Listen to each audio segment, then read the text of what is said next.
संजीवनी एक standard health insurance policy है जिसको आईआरडीए ने डेवलप किया है और जिसको सारी इंश्योरेंस कंपनियां मार्केट में बेचती हैं। जो एक स्टैंडर्ड इंश्योरेंस पॉलिसी होती है उसमें सारे पैरामीटर्स एक समान होते हैं, चाहे इंश्योरेंस कंपनी कोई भी हो। हाँ, लेकिन उसमें प्रीमियम कंपनी दर कंपनी बदल सकता है।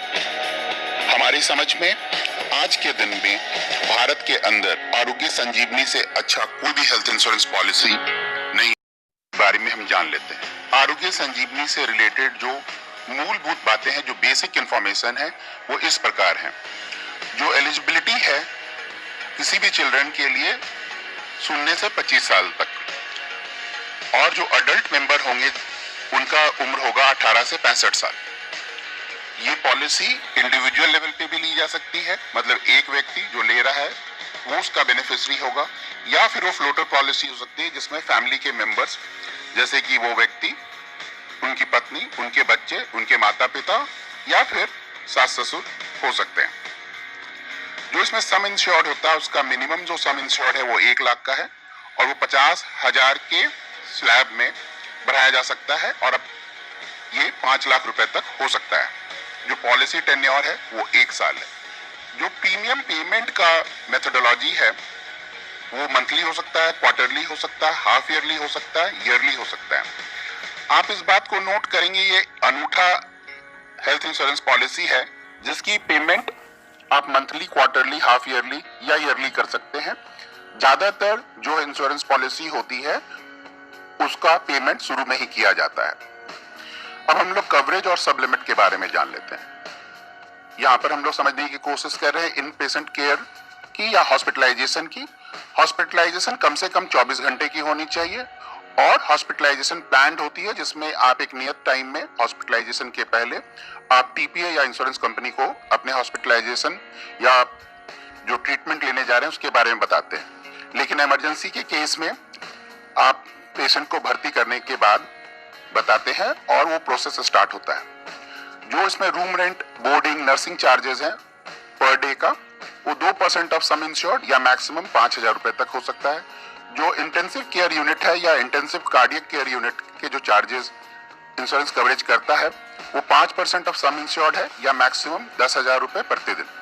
इसमें डॉक्टर और सर्जन के फीस कवर किए जाते हैं। जब भी आप हॉस्पिटलाइजेशन प्लान करते हैं तो उसके पहले आपकी कुछ ट्रीटमेंट चलती है और उसके बाद भी कुछ ट्रीटमेंट चलती है। यहाँ फिर आरोग्य संजीवनी में जो दायरा है, हॉस्पिटलाइजेशन से 30 दिन पहले जो ट्रीटमेंट स्टार्ट हो चुकी है उसको कवर किया जाता है और हॉस्पिटलाइजेशन के बाद जब आप डिस्चार्ज होते हैं तो 60 दिनों तक उसकी ट्रीटमेंट जो इन होम हो रही है उसको आप कवर करते हैं। आरोग्य संजीवनी में अगेन एक स्पेशल फीचर है कि आपके बहुत सारे डे केयर प्रोसीजर्स भी कवर किए जाते हैं, क्योंकि बहुत सारे मॉडर्न टेक्नोलॉजीज आ चुकी है तो अब आपको 24 घंटे की हॉस्पिटलाइजेशन की जरूरत नहीं पड़ती है। आप वॉक इन करते हैं और सर्जरी करा के, जैसे कि कैटरैक्ट या फिर स्टेम सेल थेरेपी वगैरह आप करा के 24 घंटे के पहले ही हॉस्पिटल से डिस्चार्ज हो जाते हैं। ये भी इसमें कवर किया जाता है। जो की इंफॉर्मेशन और बेनिफिट है आरोग्य संजीवनी की वो इस प्रकार है। इसमें आयुष के जो ट्रीटमेंट है उसको कवर किया जाता है। इसमें भी इन पेशेंट हॉस्पिटलाइजेशन की जरूरत पड़ती है।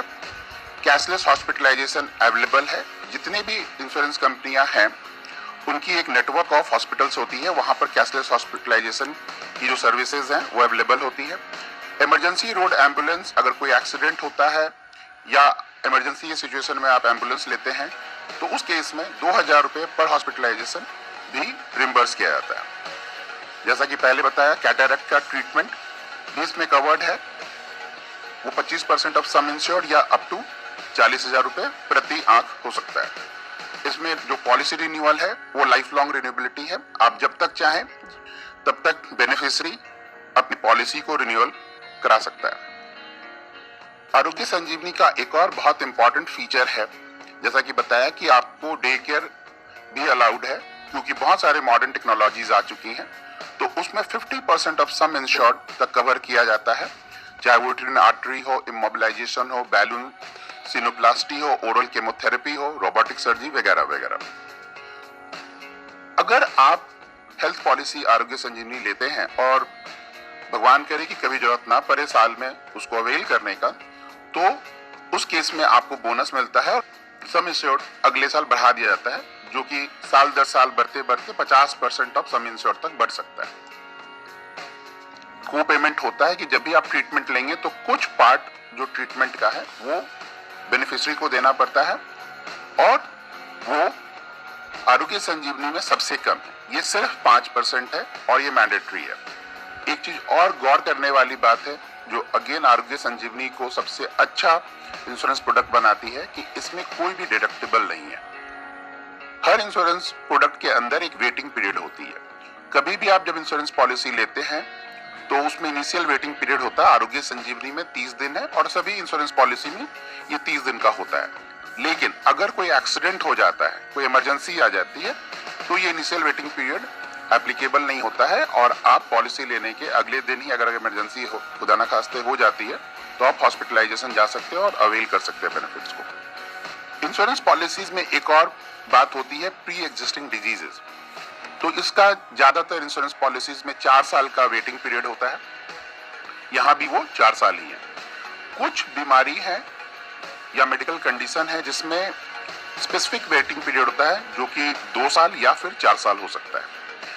एक और जो बहुत ही खूबसूरत बात है आरोग्य संजीवनी की वो ये है कि यहाँ पर 55 साल तक कोई प्री मेडिकल कराने की जरूरत नहीं है।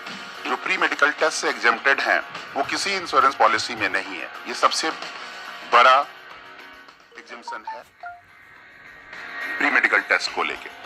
उसके बाद अगर 55 साल से उम्र ज्यादा है तो प्री मेडिकल लगता है और उसका 50% प्रपोजल एक्सेप्ट होने पे रिम्बर्स की जाती है कंपनी के द्वारा। अब हम लोग जान लेते हैं कि मोटी मोटी क्या अच्छी बातें हैं। आरोग्य संजीवनी एक कंप्लीट प्रोडक्ट है, बहुत आसान है समझने में, इकोनॉमिकल और अफोर्डेबल प्रोडक्ट है। अगर कोई व्यक्ति जो 35 साल तक का है और इंडिविजुअल पॉलिसी लेता है 2.5 लाख सम इंश्योर्ड का, तो उसका लगभग प्रतिदिन का जो प्रीमियम पड़ता है वो 10 रुपए का पड़ता है, यानी कि साल का मोटा मोटी 3,500 रुपए पड़ते हैं। इसके जो पैरामीटर्स हैं, जो बेनिफिट्स हैं, जो डिजाइन पार्ट हैं, वो सारी इंश्योरेंस कंपनियों के बीच में एक है। इसमें एक और बहुत खूबसूरत चीज है, वो है पोर्टेबिलिटी। पोर्टेबिलिटी से मतलब ये है कि अगर आप किसी इंश्योरेंस कंपनी का प्रोडक्ट ले लेते हैं और अगर आप संतुष्ट नहीं है तो आप दूसरे इंश्योरेंस कंपनी में इस पॉलिसी को ट्रांसफर करा सकते हैं। जैसे कि आप अगर मोबाइल फोन में सिम का पोर्टेबिलिटी करते हैं, उसी प्रकार से इस इंश्योरेंस पॉलिसी का भी पोर्टेबिलिटी कर सकते हैं। फ्लेक्सिबल कवर ऑप्शन अवेलेबल है। आप मंथली, क्वार्टरली, हाफ ईयरली या ईयरली प्रीमियम पेमेंट ले सकते हैं। इसको डिजाइन और डेवलप IRDA ने किया है। ये IRDA का बेबी है, तो इसके ऊपर IRDA का काफी नजर है और इससे संबंधित कोई भी इशू आती है तो IRDA की इंटरवेंशन बट ऑब्वियस है। कुछ बातें जो हैं जो शायद इसकी अट्रैक्टिवनेस को कम कर सकता है या क्वेश्चनेबल कर सकता है, वो है एज रिस्ट्रिक्शन। तो जो कोई भी व्यक्ति है वो 65 साल से ऊपर है तो ये फ्रेश पॉलिसी में नहीं आ सकता है। हाँ, अगर उसके पहले से पॉलिसी चल रही, मानिए 63 साल का था या 64 साल का था, तो फिर वो उसकी एंट्री एज 65 से कम रही तो रिन्यूअल हो सकता है और 65 के बाद भी आप इसको रिन्यूअल के में ले सकते हैं। लेकिन फ्रेश वे में आप 65 साल के ऊपर नहीं ले सकते हैं। पर आपको ये मालूम होना चाहिए कि ऑलमोस्ट सारे के सारे हेल्थ इंश्योरेंस पॉलिसी में यही कंडीशन होता है। जो दूसरा लिमिटेशन है आरोग्य संजीवनी का वो ये है कि इसमें कोई एड ऑन फीचर्स आप नहीं ले सकते हैं। ऐसा नहीं है कि कोई टॉपअप ले लिया, कोई एड ऑन ले लिया और इसी पॉलिसी का वो पार्ट हो, तो आपको अलग से सेपरेट पॉलिसी लेना होगा। जैसे कि